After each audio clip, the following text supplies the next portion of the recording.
The silence in the ballroom lingered longer than it should have, the laughter fading into awkward murmurs. I could feel the weight of every pair of eyes on me, and for a moment I wondered if I might crumble under the pressure. But I didn't. I couldn't. I had spent too many years learning how to survive in the shadows, how to disappear just when I needed to. And now, I was about to reveal just how much I had quietly built. But before I go any further, let me take you back. Back to when it all began. Flashback. The first time I met Richard, I was 24, fresh out of Columbia Business School. My father had never been prouder. He was the kind of man who measured success in degrees, in titles, in the names of Ivy League schools that lined your resume like badges of honor. At the time, I was on the path he had envisioned for me, success on Wall Street, climbing the corporate ladder, making connections with some of the sharpest minds in finance. I had everything planned. It was all laid out in front of me, every step, every deadline, every promotion I was supposed to achieve. Then Richard walked into my life. Tall, confident, effortlessly charming, a partner at a burgeoning startup in tech. He wasn't from money, he came from a modest background, but he had ambition. The same kind of ambition I'd had when I first started my career. We clicked instantly, and for the first time, I felt like someone saw me as more than just my career. Richard made me feel like I mattered. I didn't realize it then, but that was when everything started to shift. Richard wasn't the problem, at least not at first. It was the way he needed me. He needed someone to smooth out the rough edges of his life. He didn't need a partner, someone to grow with. He needed a caretaker, a perfect corporate wife. So I gave it to him. I gave up the corporate world, the endless hours at Goldman Sachs, the chance to build my own legacy. I moved to the suburbs, learned to entertain at dinner parties, perfected my role at every social event, and watched as Richard's career soared. He became senior vice president at Nexus Industries, his dream job, his big break, and I faded. I thought I had made the right choice. I thought I was doing what any good wife should do, supporting him, building a life with him. But slowly, quietly, something inside me began to die. Emotional beat. I remember the first time I really noticed it. We were at a company dinner, one of those nights that felt like a rehearsal. Richard was giving his usual speech, thanking his colleagues for their hard work, when he mentioned me. My beautiful wife Karen, who keeps everything running at home so I can focus on my work. I smiled like I always did, but inside I felt a hollow ache. Was that really all I was? Just the woman who kept everything running at home? But I couldn't voice it, because that was my role, that was the life I had chosen. And yet, I began to notice how small I was becoming, how invisible I was in the grand scheme of things. At work functions, I was the perfect accessory, Richard's better half, but never a full participant. At family gatherings, I was always the one in the background, managing the details, while Richard took center stage.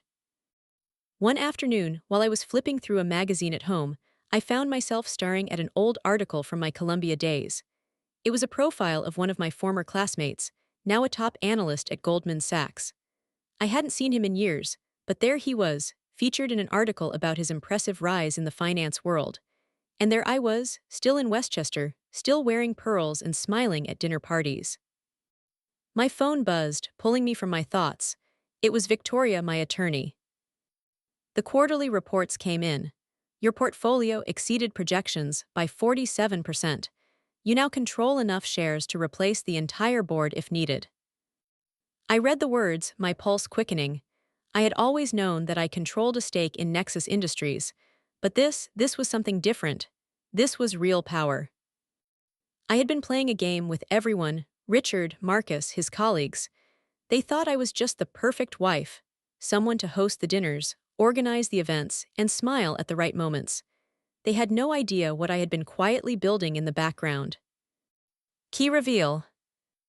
The truth was, while Richard thought I was spending my days in yoga classes or book clubs, I had been working. I had been investing. I had built a small empire of my own, a carefully constructed portfolio of stocks, private equity investments, and secret deals. The money Richard thought was going into our mortgage and golf club memberships. It was funding something far more valuable. I had been buying up shares in Nexus Industries, through a network of shell companies and private investors, using the inheritance my father had left me. The same inheritance I had once thought I would use to start my own business. But no, Richard's company, his career, was always the priority. And so, I made it my priority too.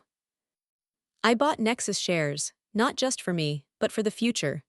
For the moment when I would no longer be a supporting character in Richard's life, when I would take control of the story. Emotional beat. I had never wanted revenge. I had never wanted to tear down Richard.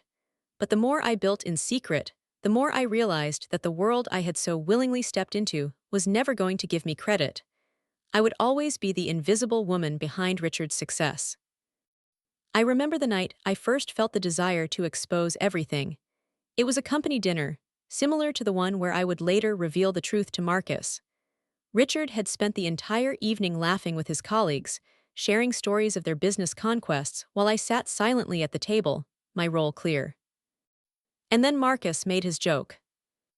"You just sit at home, arranging flowers," he said, his voice dripping with condescension. And Richard laughed.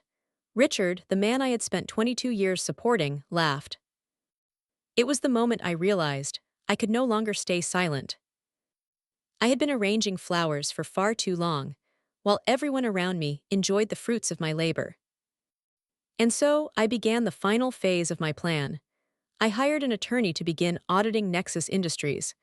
I started gathering evidence, documents, financial reports, secret emails. Every conversation I had once believed to be about business was now a piece of the puzzle I would use to expose them all. But the most important piece of all, Richard had no idea. He thought he was still the star. And I had no intention of letting him stay in the dark much longer.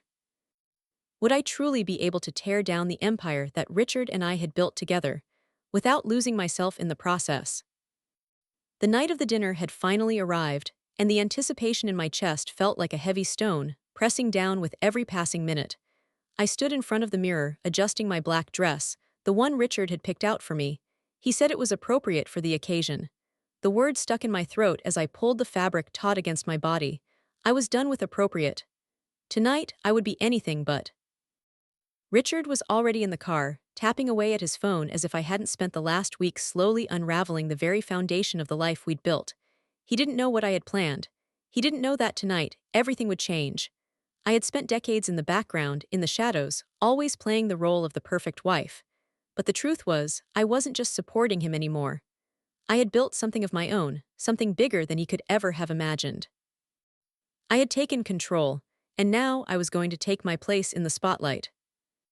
The drive to the Marriott was quiet, save for Richard's endless phone calls. He rattled off numbers, projections, mergers, and the usual business jargon, oblivious to the fact that his world was about to crumble. "You look stunning," he said, glancing at me briefly, but there was no real warmth in his voice. Just a passing remark, as if it were a part of the script we'd both rehearsed. "Thank you," I replied, but the words felt hollow. Because for years, I had been more than just a beautiful accessory to his success. I had been the woman in the shadows, silently orchestrating everything from behind the scenes, and tonight I was going to reveal it all. We arrived at the Marriott, the grand doors opening to the sounds of clinking glasses and faint laughter. The ballroom was bathed in a soft golden light, filled with the usual suspects, Nexus executives, their wives, and the usual corporate elite.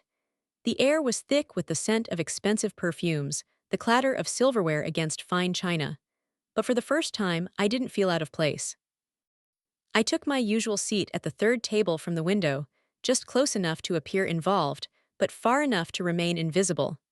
It was a spot I had chosen long ago, a place where I could watch the world move around me while never truly being seen.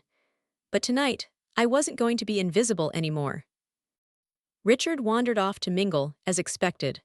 I watched him laugh with his colleagues, the same men who had always treated me like a trophy wife, the same men who saw me as nothing more than the person who kept his house running smoothly. I kept my smile in place, but inside, something was burning. Something was waking up that I had buried for far too long. The moment came when Marcus Blackwood, the CEO's golden boy, approached my table. He sauntered over, his Italian shoes clicking against the marble floor, exuding the kind of self-assurance that only a man who never had to struggle could possess. "Well, well," Marcus said with a grin, pulling out the chair beside me without asking. Karen Winters, hiding in the corner as usual. His cologne hit me before his voice did, the overpowering scent of Tom Ford like a fog that left a sickly taste on my tongue. I looked at him coolly, my voice smooth. I'm not hiding, Marcus, just enjoying my wine. Of course you are, he said, signaling for another scotch, completely oblivious to the fact that I had already crossed the threshold. The game had changed. So, what is it you do these days? He continued, leaning in a little too close, as if my life were some kind of puzzle he needed to solve. Yoga, book clubs, or maybe you're arranging flowers again. He chuckled, leaning back in his chair, clearly enjoying the game. I took a slow sip of my wine, feeling the eyes of the room on me. They were all watching, waiting for me to play my part, but I wasn't going to play anymore. I manage our investments, I said, my voice calm, every word deliberate. Marcus laughed, his voice rising so that the people nearby could hear. Investments? You mean like picking mutual funds? That's adorable. Richard's lucky to have someone managing the household finances. Very traditional. He laughed again, louder this time, and a few others at nearby tables turned their heads. Eleanor Harrison, the CEO's wife, raised an eyebrow and whispered something to the woman next to her. I could feel the tide turning in the room. The shift was palpable. I let the silence stretch for a moment before responding, my voice steady, unwavering. Actually, I studied finance at Columbia before, I said, my words cutting through the laughter like a blade. Columbia, Marcus interrupted, his voice loud enough for several others to hear. No kidding. And you used that Ivy League education for what exactly? Clipping coupons. He laughed, but his laughter faltered slightly as his words landed harder than he expected. I didn't flinch. I don't clip coupons, Marcus. I've been managing a portfolio worth over $800 million for the last 7 years. All from home, while you've been busy playing golf. The laughter in the room died down, replaced by a sharp, uncomfortable silence. Marcus' grin faltered. I could see the realization creeping into his eyes. He had underestimated me. They all had. I sat back in my chair, savoring the moment. This was it. The moment I had been waiting for, the moment I had prepared for, the moment I would no longer be invisible. Marcus stared at me, blinking in confusion, his mouth opening and closing as if he had forgotten how to speak. Richard, standing across the room, caught my eye.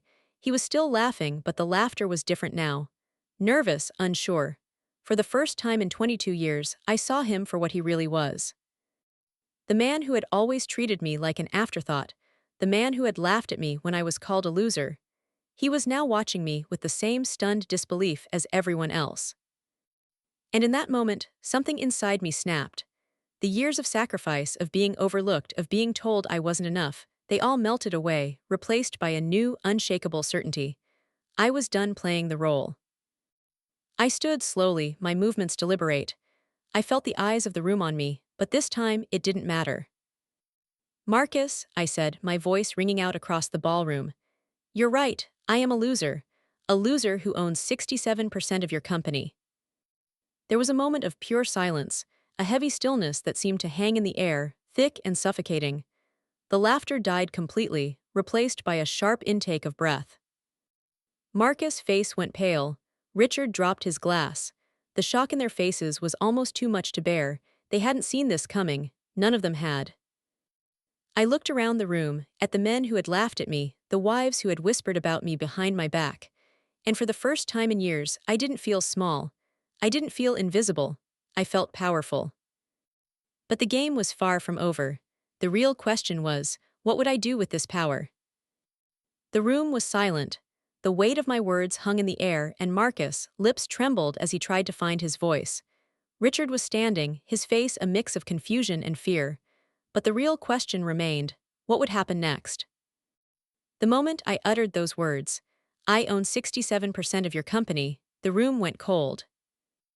The silence that followed was suffocating, thick with the weight of truth, each second stretching into an eternity. The laughter that had filled the ballroom just moments before was replaced by stunned, confused expressions. The walls seemed to close in around me, but I stood firm.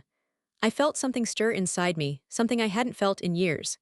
It was power, quiet but undeniable, and it flowed through me like an electric current. Marcus' glass of scotch froze halfway to his lips, his expression morphing from arrogance to disbelief. I could see the gears turning in his head, but for once, they weren't turning with the same smug confidence. He was trying to process the impossible. Richard, my husband, stood across the room, his mouth slightly open, his champagne flute slipping from his hand. Time slowed as I watched the crystal shatter against the floor, the sound ringing in my ears louder than the shock that now spread across the ballroom. Everyone was staring at me. The wives who had once whispered behind my back, the junior executives who had smiled at me only out of politeness. They were all here, hanging on my every word, their judgmental eyes now filled with curiosity, confusion, and if I was honest, fear. Richard, in particular, had gone completely pale. The man who had laughed at me, who had mocked me, had no idea how to react. His professional life, his entire identity, was now tied to the very thing he had always dismissed, me. I held my ground, though my heart was racing in my chest. The silence in the room was deafening, but I reveled in it. I could feel the collective gaze of the room on me, waiting for my next move. I had always been invisible. But now, the truth of who I was, who I had become, was undeniable. Finally, Marcus found his voice, but it came out in a strained, incredulous laugh. This is a joke, right? You own the company. His voice faltered, but he recovered quickly, trying to regain his composure. Nexus, the entire company. He looked around at the others for support, but none came. I do, I replied, my voice calm and steady, the power in my words growing with each passing second. And Richard, your promotion to senior vice president. That was a decision I made. You think you earned it, but it was all part of my plan. The room seemed to shrink even more. I could hear the faint rustling of a few people shuffling uncomfortably in their seats. The laughter that had been so easy for them earlier was gone. I turned to face Richard, my eyes locking onto his, and for the first time in years I saw something different in his gaze, fear. Fear of losing control. Fear of the truth. Tell them, Richard, I said, my voice no longer soft.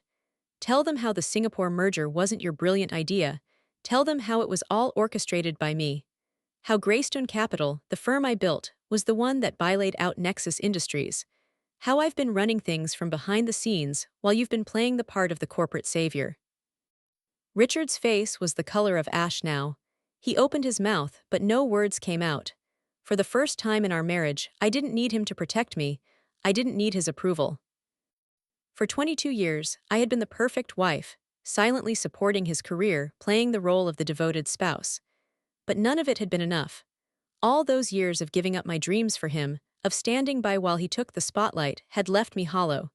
And now I was standing in front of the people who had belittled me, who had made me feel like nothing, and I was taking control. Marcus shifted uncomfortably in his chair, trying to salvage his dignity, but his usual swagger was gone. The same man who had mocked me was now trying to regain some semblance of control, but the room was no longer his to command. Karen, Richard finally whispered, his voice barely audible. Why? I could hear the panic in his voice now, the cracks in the facade. He had spent 22 years building a career on the foundation I had secretly laid for him. I had been the one pulling the strings, making the moves, and all he had done was take the credit. Because Richard, I said, taking a step closer, my voice low but steady, you never saw me. You never saw what I was doing. You just saw a wife who was happy to play the role of the supporting cast. You never cared to know what I was really capable of. His face twisted with shame, but there was no pity in my eyes. I wasn't looking for his apology. I was looking for my own redemption, my own recognition. The life I had sacrificed everything for was a lie, and tonight I was finally revealing the truth. I could feel the energy in the room shift. The executives who had always worshipped Richard, who had followed his every move, were now watching me with a mixture of awe and fear.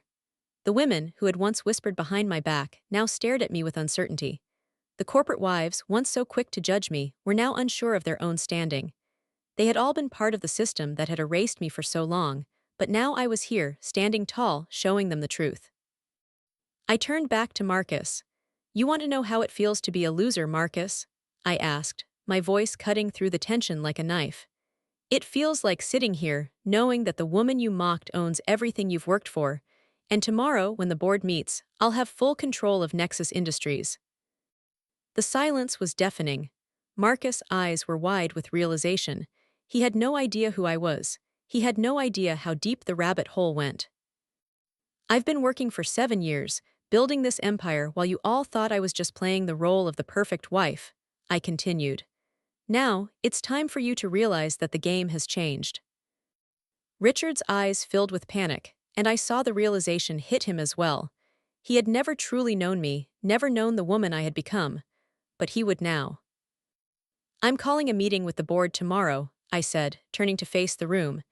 And this time, I'm the one who will make the decisions. With that, I turned on my heel and began walking towards the exit. But I didn't leave without one last word. I'll let you all enjoy the rest of your evening, I said, my voice carrying through the silence. But know this, the free ride is over. And just like that, I was gone. I stepped into the elevator, the doors closing behind me with a soft, almost final-sounding chime. My pulse was still racing, but it wasn't fear I was feeling anymore. It was something far more powerful, control. The next day I would take over Nexus Industries, but I had no idea just how deep the fallout would go. Would Richard stand by me, or would he crumble under the weight of the truth? And more importantly, would I be able to live with the consequences of exposing my family's darkest secrets? The silence in the study was suffocating, the weight of it pressing down on me as I stood by the desk, staring at the pile of documents that would dismantle everything. The evidence was undeniable proof of financial mismanagement, fraudulent contracts, and the corruption that ran like poison through Nexus Industries. My hand shook, but not from fear. It was from the overwhelming realization that I was finally doing what I had promised myself I would do. I was no longer invisible.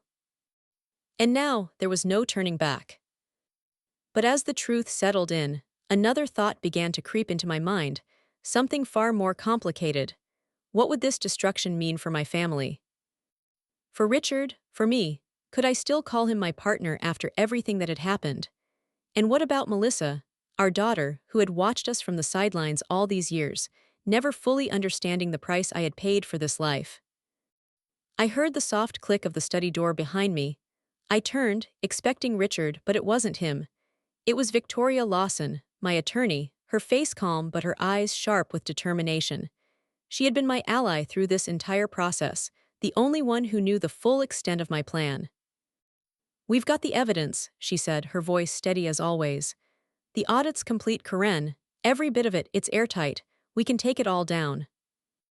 For a brief moment, I felt the weight of the decision settle like a heavy stone in my chest. This was it, the final step. The moment I would either burn it all down or use my newfound power to build something better, something more. Victoria stepped closer, placing a hand on the pile of documents in front of me. But you have to decide how far you want to take this.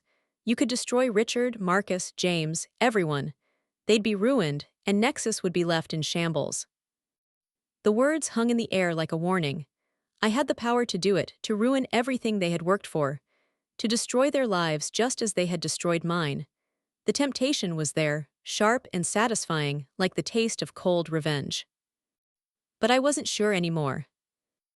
I've spent so long hiding in the shadows, Victoria, I said, my voice softer now, reflective. I was always the invisible one, the one who kept everything running. Richard didn't even see me. He just saw the perfect wife who took care of everything while he chased his dreams. Victoria's gaze softened. She had seen me at my lowest, heard the stories of sacrifice, of being unseen, unheard. You've earned this, Karen. You deserve the recognition, the control, and you're in the position to take everything you've been denied. But there was a flicker of doubt in me. The thought of destroying Richard, taking everything from him, it felt like too much. The man I had once loved, the father of my child, was still the person I had spent years supporting. The idea of watching him crumble was terrifying. Will I be any different, Victoria? I asked, my voice small now. If I take it all down, if I tear everything apart, will I be any better than they are? She didn't answer right away, letting the question hang between us. She knew what I was really asking. If I exposed the truth and took everything from Richard, would I lose my humanity?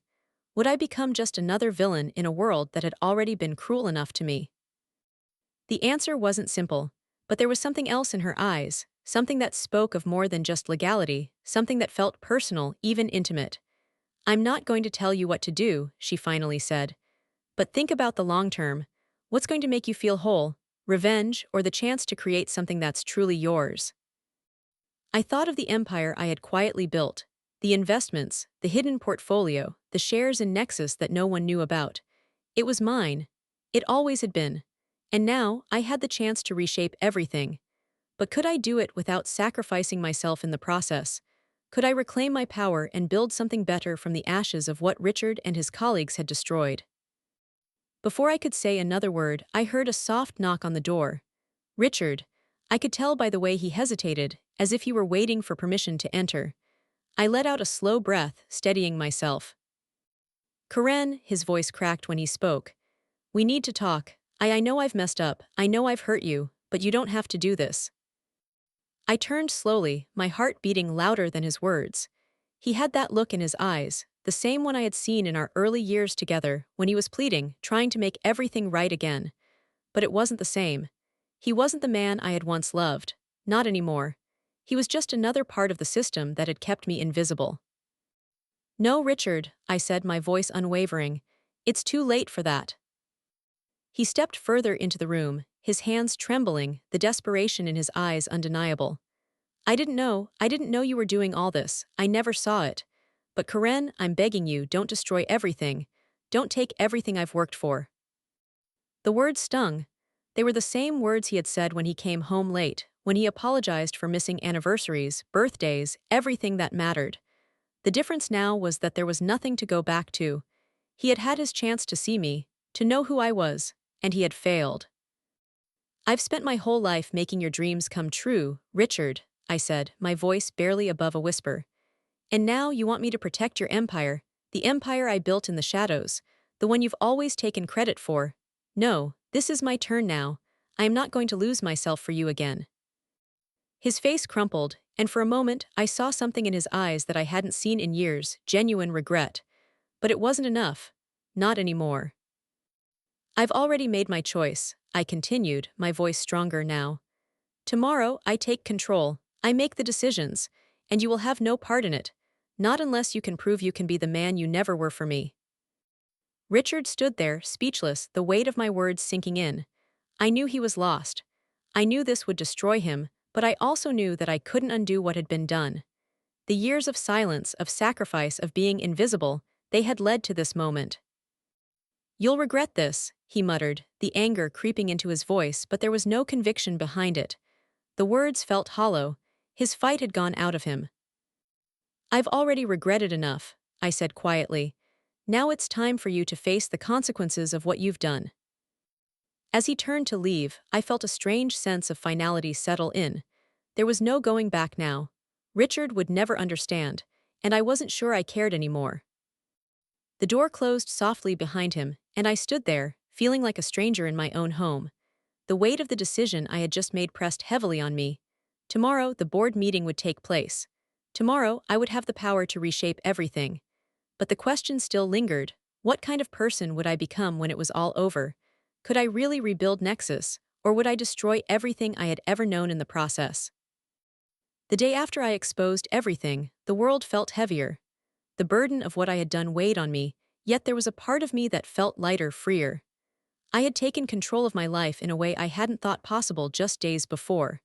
And now, as I stood at the edge of the ruins I had created, I knew that nothing would ever be the same.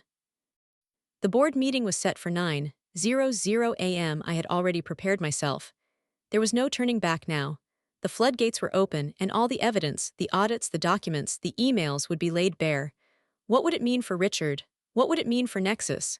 Would I take everything down, or could I do what I had promised myself I'd do, rebuild? When I entered the meeting room, I didn't feel the trepidation I thought I would.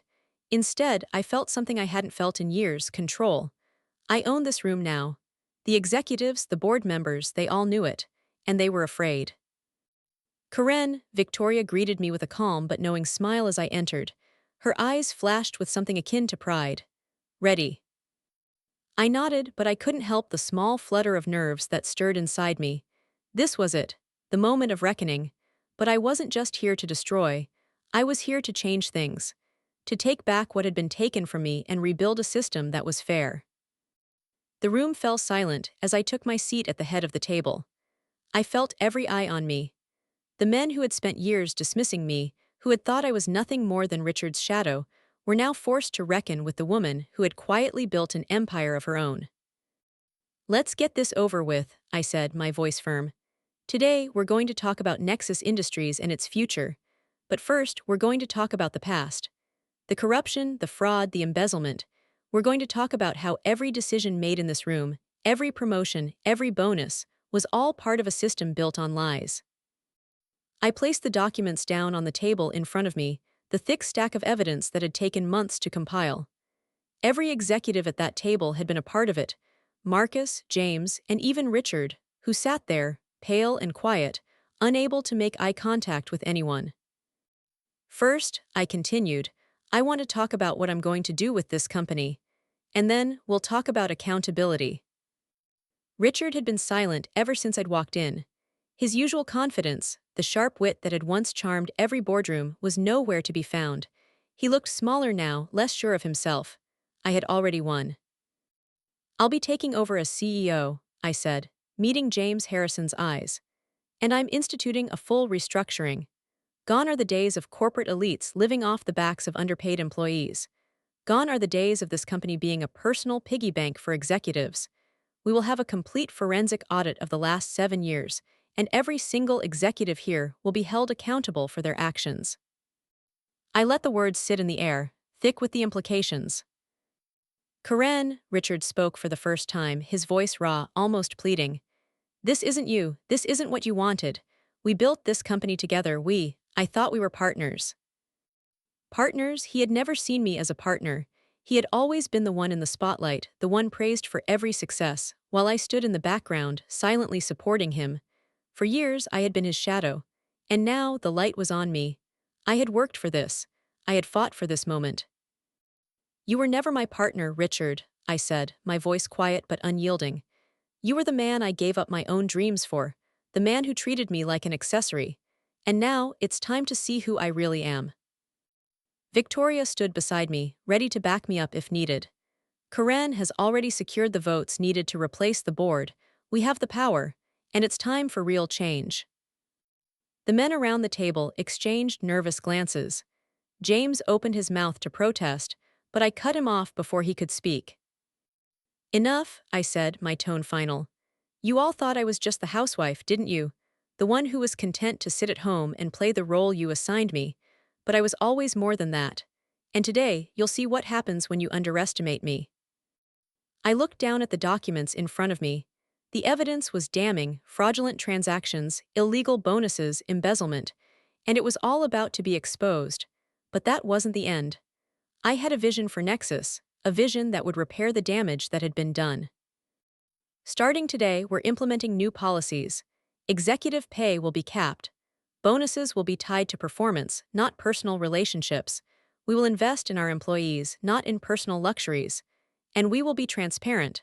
No more backdoor deals, no more hidden agendas. Every decision made will be made for the betterment of the company and its employees." I stood up, my gaze sweeping the room, every person at that table feeling the weight of my words. This company will no longer be run by men who think they can hide behind their titles. It will be run by people who believe in fairness, who believe in honesty, who believe in hard work. The room was still. For the first time, I felt like I had truly earned their respect, not as Richard's wife, not as the invisible woman behind the scenes, but as someone with real power. Real authority. "I'm making one thing clear," I continued. "Richard will stay on as an advisor, but his role will be drastically reduced. As for the rest of you," I turned to face Marcus and James, "well, you're all fired." I felt the weight of the decision settle on me. The room gasped, the shock evident on their faces. But it wasn't just Richard I was letting go of. It was the entire structure of power they had built, a structure I had never been a part of, but one I had helped maintain for far too long. Now it was time to tear it down. The meeting lasted for hours. Decisions were made, promises were made, and for the first time in a long time I felt a sense of peace. I had taken the reins, not just of Nexus, but of my own life. But with that power came consequences, ones that I hadn't fully realized until later that evening. That night, I sat alone in the dining room, sipping the glass of wine I had been saving for just such an occasion. Richard was gone. I had no idea where he had gone, and frankly, I didn't care. I had rebuilt the company, yes, but more importantly, I had rebuilt myself. The woman I had once been, the silent, dutiful wife, was no longer who I was. I was Karen Winters, and that meant something now. The phone buzzed on the table. It was a message from Melissa. "Mom, how did it go today?" I smiled as I typed back, knowing that I had done it for her, too. For all the years she had watched me fade into the background, for all the moments I had missed because I had been too busy trying to fit into someone else's idea of what I should be. "It went well, sweetheart. It went very well.